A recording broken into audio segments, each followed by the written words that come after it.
So this guy wants a nice car collection really bad, and he wants it so badly that he's willing to do some truly evil things to get it.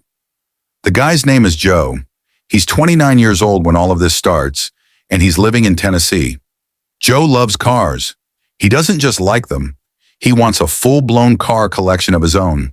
The problem is, Joe works as a manager at a local shoe store, and that job doesn't pay nearly enough to support the kind of lifestyle he dreams about.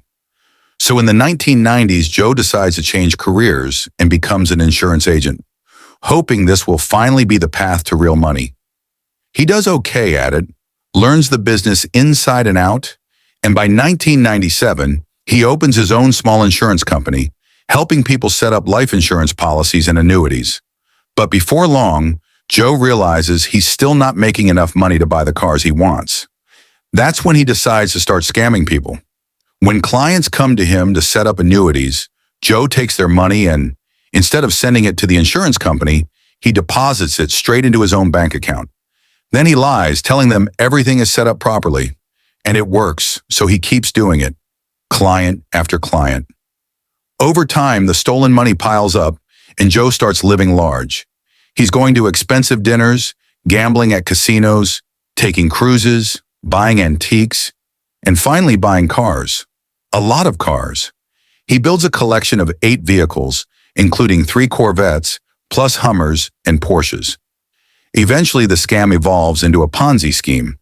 When clients ask for their money back, Joe pays them using money stolen from other clients. By around 2008, he's stolen roughly $780,000, and that's when things start to fall apart. Joe has a wife named Tina, and she has no idea any of this is going on.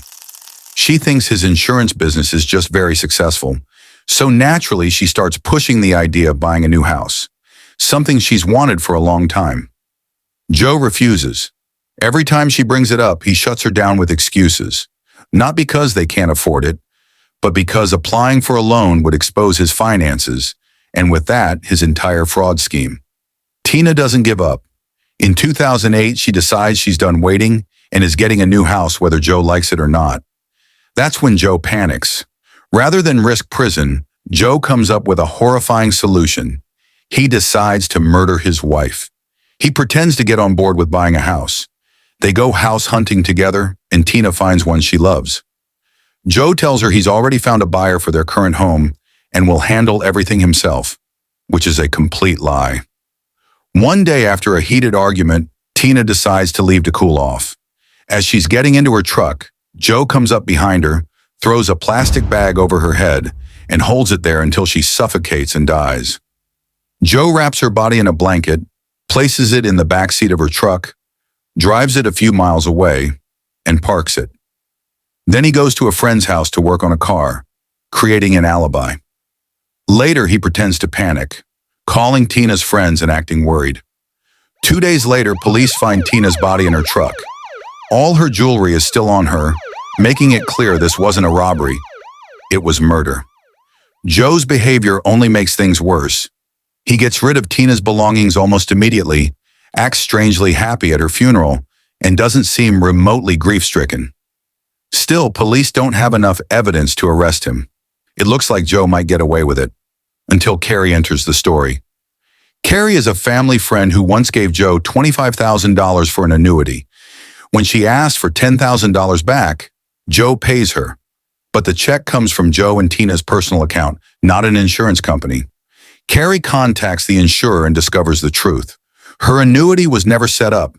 She goes straight to the police.